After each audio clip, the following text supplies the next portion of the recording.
Hey, Zaka family! Zaka is launching an exclusive membership platform to provide you with career development workshops, coaching, community, and so much more. Go to ZakaConnect.com and sign up to receive information on how to access early registration and perks.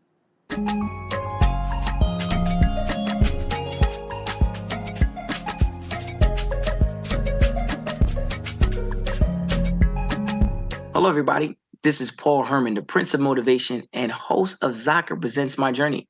We're creating this vulnerable and positive platform where you can get inspired and motivated from different leaders from our community. Today, our guest is Krista Saint Dic, who is an airline pilot. Krista, welcome to the show. Hi, everyone. Thank you for having me. My name is Krista, and yes, I'm really happy to be here, and hopefully we can help motivate the new generation coming up or inspire somebody. Oh, I know we will tonight. I know we will, Krista. And before we dive into your life and what you're doing now currently and the places you were visiting, as a pilot, could you just let us know a little bit more about your cultural background and where you're from? I am originally from an island called Haiti. Most people know it as Haiti, but I prefer to call it by its original name. And I I grew up there since, and I left in the late 90s. And I've been here ever since in America. I've been in America for over 20 years. And yeah, I was born in Port-au-Prince, Haiti. Oh, okay. Now, why leave Haiti?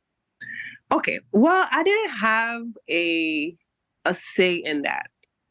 My parents, one year, it was a thing that I guess back in the days, or I'm not sure, where after a certain years they will send you, if your parents were fortunate enough, they will send you to the States to complete your education.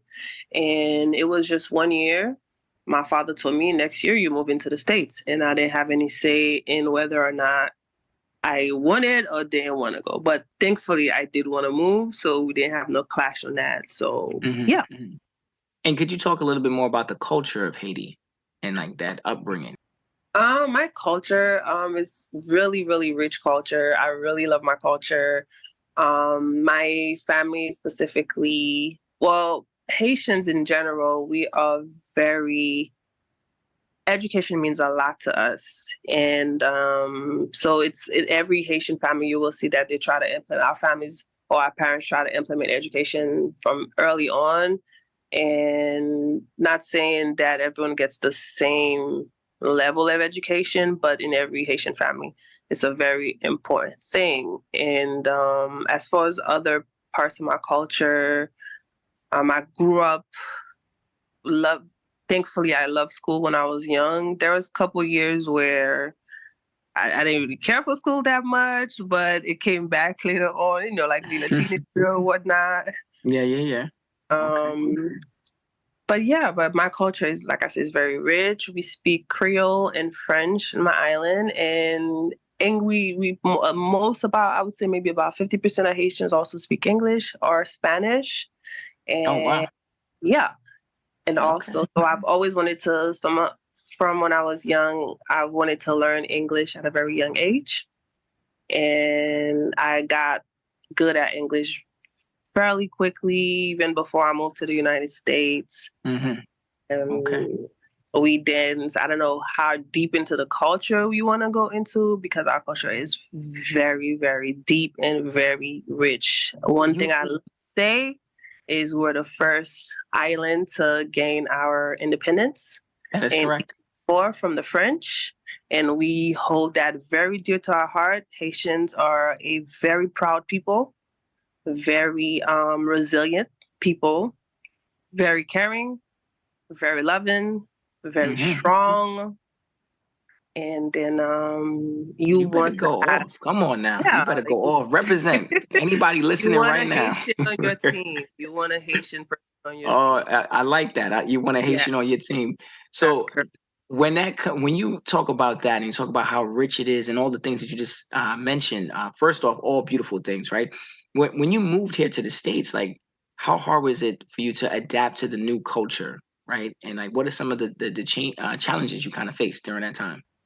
First of all, Haiti or Haiti, we have a really strong influence of the Western world, right? The Americas or Europe or whatever, specifically America, right? So I was kind of already a popular girl in my country where I was, I was already speaking English before I came.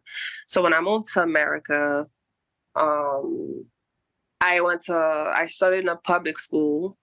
And when I started in a public school, it took me a little while to make friends, like at least for the first 6 months, because of how the public school system was. Like in one day you'll have like 4 or 5 different classes. The next day you have another 4 or 5 different classes. So it wasn't consistent into like how I could, make friends or whatever. I did link up with the Haitians right away. It was a Mm-hmm. really small group of us, at least in my school at the time. And then, but that part in the first 6 months of being here, I didn't have that many friends. As far as assimilating, that was easy. Like I said, I spoke the language already. I could blend in really easily or whatever, until maybe the second 6 months that I started making friends, because I ended up switching schools, and the classroom was a little bit more consistent, and I made friends right away after that. Mm-hmm. But it wasn't too difficult at all. Mm-hmm. Okay. And obviously, learning English prior to you coming here helped out in that transition. Absolutely. I Yes. felt like a lot of our guests had language barriers. Mentioned how Okay. the transition was very hard for them, and especially Okay. they were pressured in a sense to learn English even faster because they were in an environment to be like, look, you gotta excel in Yeah. school, and especially Yeah. coming from like a Caribbean culture, so a lot of our guests Mhm. are like education, like you said, is very big. So I could only imagine having English as a language in which you could speak and understand. It truly did help in that transition time period. Absolutely. So technically, when I moved, it just helped me perfect my English. You know what I'm Hmm. saying? True, Yeah. true. You got to apply it and stuff like that. Now, Exactly. as a young adult, right? What was like your career goals when you moved here to the States?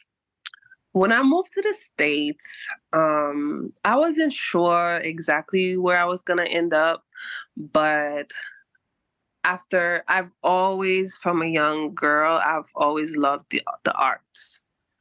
And by arts, I mean dance, film, culture, music, painting, just drawing, every type of art you could think of. I just love it. And I was fortunate enough that every year that my father would take me to all kinds of different artistic or cultural to represent, to learn all these things. So I wasn't sure exactly what I wanted to become. Hmm. Um, Now, but I started off that's what I was in gonna say. What was the starting point? I mean, you came to right. I America like started off in before you something went to aviation. something completely different in aviation. First of all, I started in biology major to hopefully to become an optometrist. Okay. And I think the first year I was like, I don't know if I want to do that. I'm not really feeling I wasn't feeling it. Okay, like I wasn't learning what I should have been learning because I just wasn't interested. Then I went a different route. I went to economics because my father is an economist back home. Mhm. So I was like, all right, I'm going to try that. Tried it for maybe a couple classes, maybe 1 or 2 semesters. I was like, no, this is not fun at all. At least for me. Your And father's then, like, no, it is. And you're like, no, it's not that. yeah, I was like, no, I don't think I'm not going to succeed in that if I continue. Okay. And then I was like, you know what? How about I just do what I've always been good at? Let me go back to the arts. And I ended up going into dance and film. So I graduated in college with a bachelor in dance and a minor in film. So as Was I that was, like the first, and then did you start to apply yourself in the industry? Were you a part of the commercial yes, industry? Like, what was that like for you? yes. Well, at first, when I first graduated, I started trying to create, I was, I guess, young choreographer, but I wasn't making any money.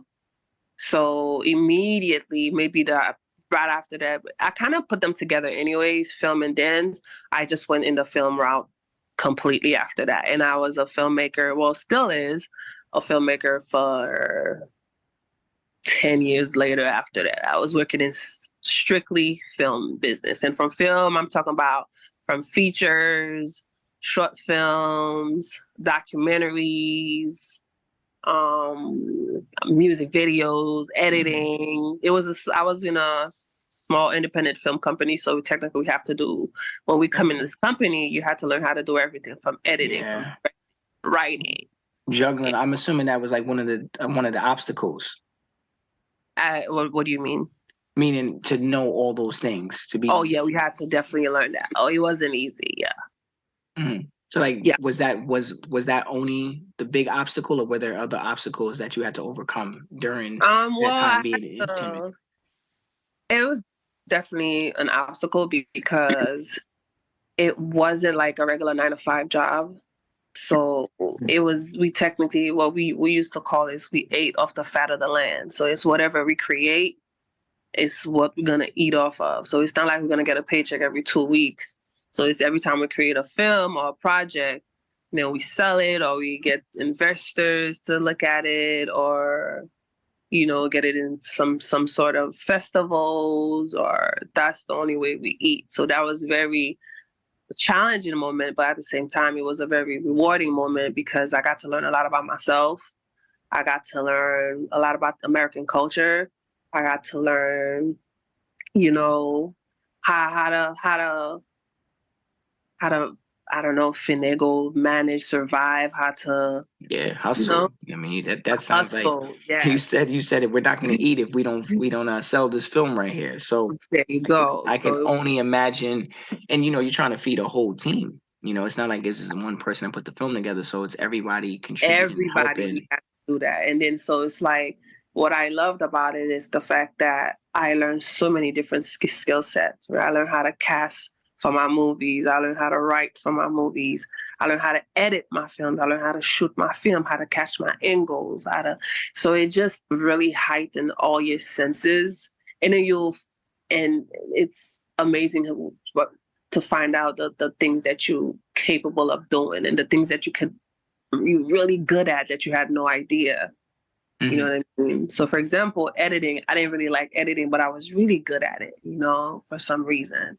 But it just taught me a lot about myself, and yeah, and how to hustle and how to It's eat. always those jobs that sometimes you're like, well, you know what, I don't know if I really like it, but you learn a lot about yourself on during that time. You learn Correct. about patience. Like you said, it's a lot of skill sets that you definitely want to have for when you do get that big job or that dream job that you're looking for. Now, how did you get involved in like aviation? Right, because you're talking about being a professional dancer, choreographer, and you were talking about Mhm. film making.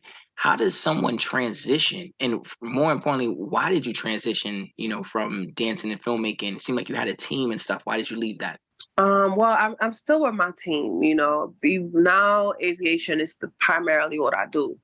You know what Mhm. I mean? But I have full support of my team because that's another avenue that no one was thinking that I could do it. And I didn't even think I could do it. And I ended up in it and I'm succeeding in it. So I have the full support of my team, right? How I ended up in it was, as an artist in New York City, there's sometimes you have a lot of, when you're doing art, sometimes you have a lot of money and sometimes you have no money, right? And I was going through a phase where I had no money for a very long time. And I had to figure out something that I could do that I could love, where I didn't have where it wasn't a 9 to 5, where I didn't have a supervisor breathing down my neck, you know, and someone that's really close to me put a bug in my ear and said, "Hey, why don't you try out for becoming a flight attendant?" Okay. And when that person told me that, it was my sister, as a matter of fact, I thought about it because from when I was young, I always loved planes. Like, I just loved that. It was this cool thing flying in the sky, this big thing just carrying people from countries to countries, right? To me, that was just fascinating as a kid. I don't know why I loved it. I just always loved planes. So I was like, you know what? Thanks for that. I'm going to apply. I applied to a couple airlines. I got in and I became a flight attendant. And that's how I started in aviation. Now, as for a lot of our listeners, they're gonna wonder, like, what was the training process to become a flight attendant?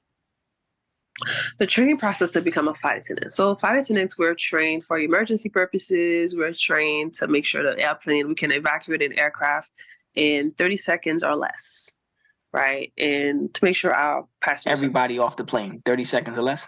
Or less, yes. And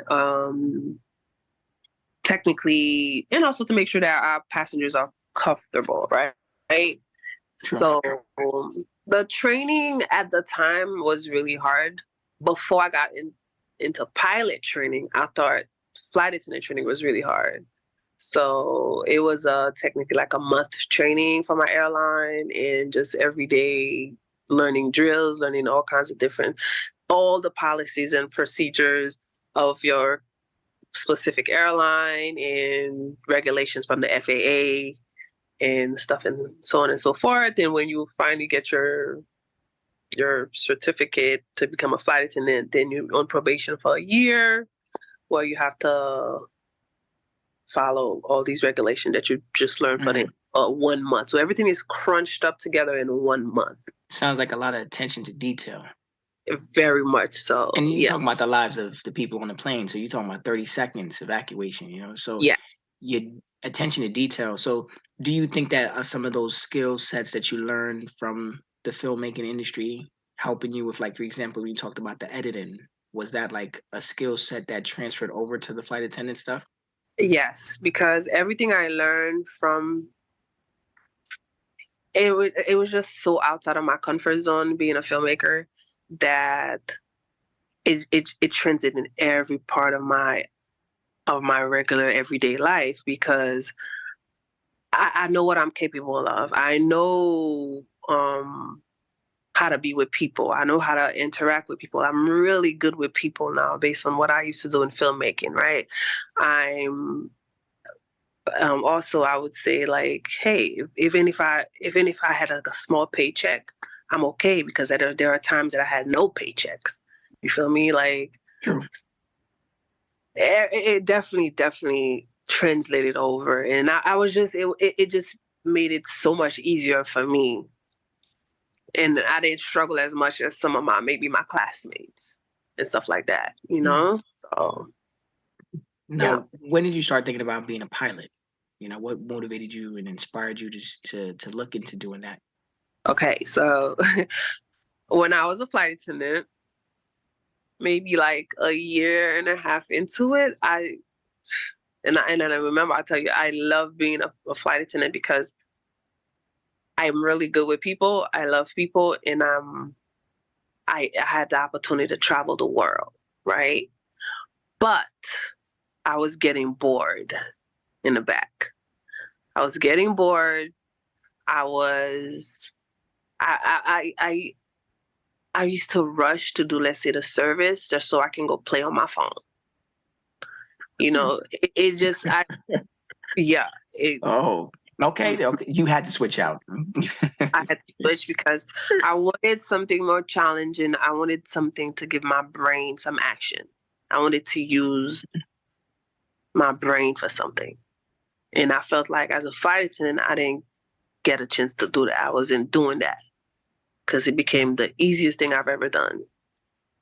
So I just wanted something more challenging. So, in the midst of me wanting something more challenging, and you know how the universe works, you start thinking about it. Now you start seeing the signs and the signals, and hey, and then I start seeing more women in the airport that are pilots, and I started thinking, I wonder what are they doing up front. And I used to see some of the pilots, and I used to think like, That could be you. that could be me. Why not? Mm-hmm.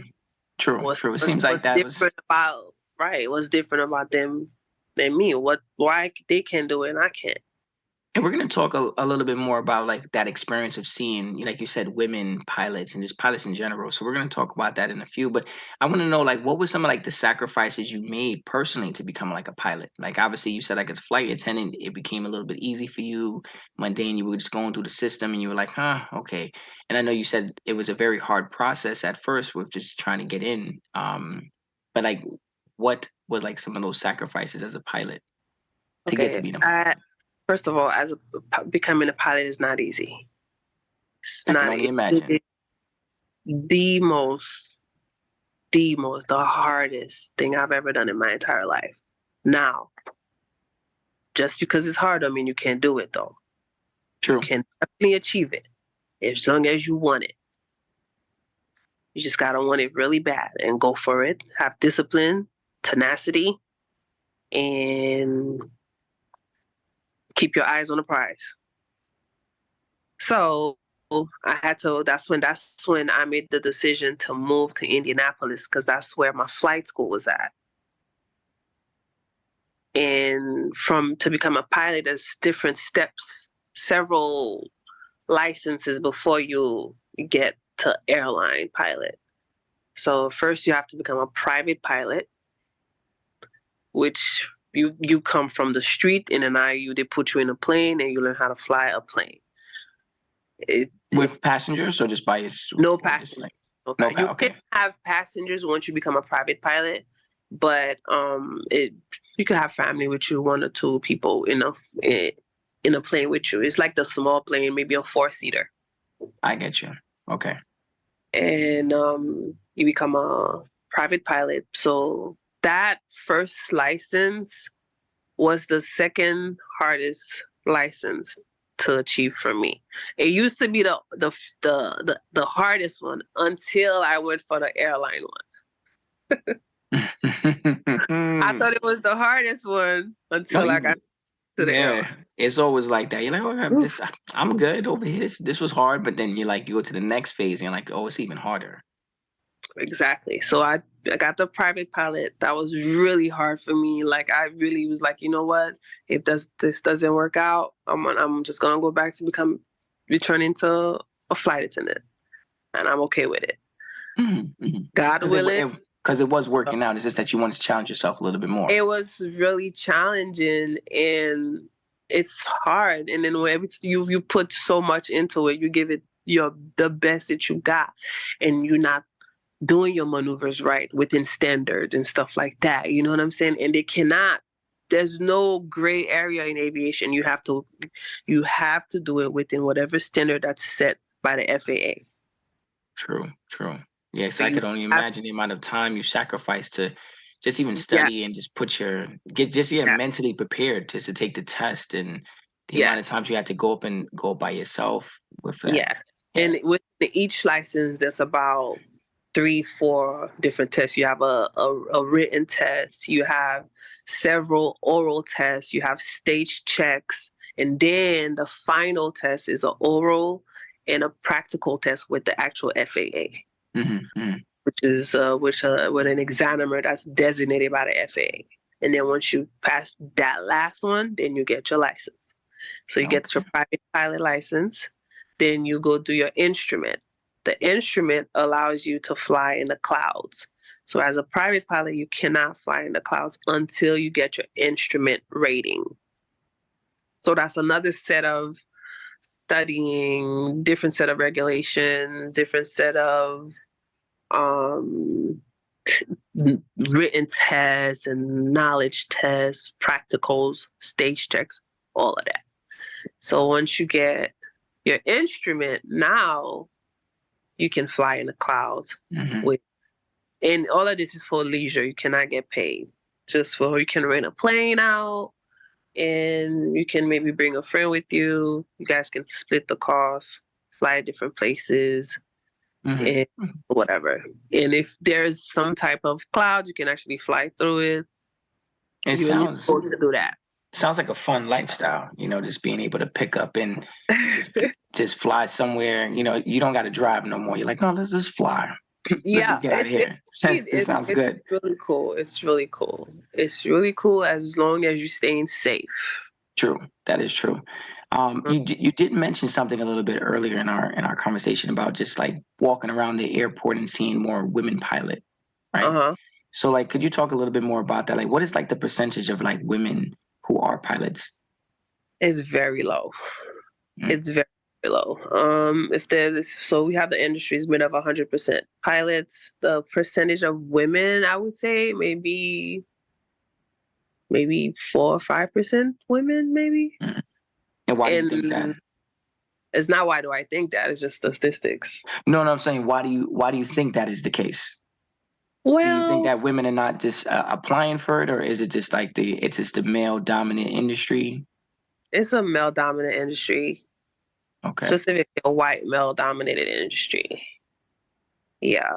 It's just based, I would say, the history, just the history of the country or the industry, the history of maybe women probably don't think of themselves can become pilots. They don't see that.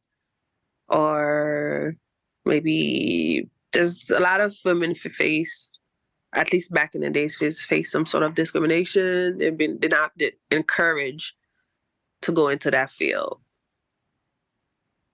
True. So it's really a really small percentage.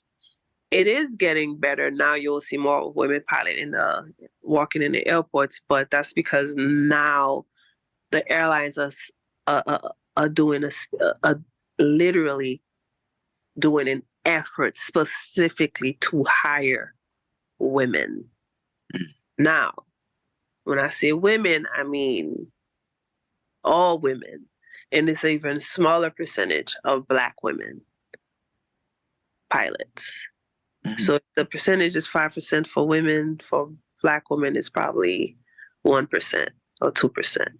And what could the industry do to help, bring in more candidates like that, people of color? Is there anything that they should be doing? They definitely need to start from talking to the youth, like you have to go to the high schools so they can see themselves. They have to, like, I want to be able to go to the high schools in my uniform so that when the youth see me, whether it's the boys or the girls, they think, oh my God, I can become a pilot as well. Not just become, for example, for me as a kid, I never thought of that for 1 second. I always thought maybe doctor, lawyer, surgeon, or engineer. Never was I thinking of a pilot. I never thought that was a possibility. It never crossed my mind. So I think the youth need to see us more. Be more visible. Be more visible, a specific effort to go into these places where the kids are at, whether that's the high schools, the elementary schools, middle schools, the Boys and Girls Club, and let them see us, let them ask us questions so they know it's tangible. They can achieve that. You have to see somebody that look like you to know, oh, I could do this too. There's a space there for me too. And I want you to know that this interview is definitely going to touch those individuals. It's gonna reach those individuals, whether it be right in their classroom environment or just they're listening leisurely on their any podcast provider. They'll hear something like this, like, oh, you know what? Haitian woman, pilot. Okay, cool. So we're definitely helping in that situation, and you are as well too by being right in the front lines of it all. Now, being a Haitian immigrant, right, and coming here to the States, you're a pilot. How does it make you feel? Currently, like holding that you're first off being and woman of color, being Haitian, being an immigrant, like to have that level now where you are a pilot, like how does that make you feel? I feel amazing. And I'm grateful. I feel really grateful. I'm thankful because I was given opportunities that maybe some people don't. So it's my place, it's my job to give back. It definitely is important to give back, and I like that you mentioned that. Do you have any advice for like a young girl who's coming up who might want to start off in aviation? Like, what would you give to that individual? I would tell her that if that's what she really wants to do, if that's what you really want to do, go for it. Link up, hit me up, find out some people maybe on the social media world that maybe, hey, that you think are cool. Start following them, asking questions. There are a lot of scholarships out there that help with the payment for flight school. And know that it's not easy, but if you want it bad, you can achieve it. And you don't want it to be easy.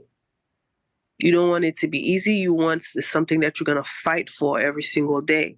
And once you complete this, it'll be, I guarantee you, one of your biggest, one of the most rewarding thing you'll ever do for yourself. Mhm. And It's it's important to really, have that. oh yeah, and it's really fun because now your office is in the air.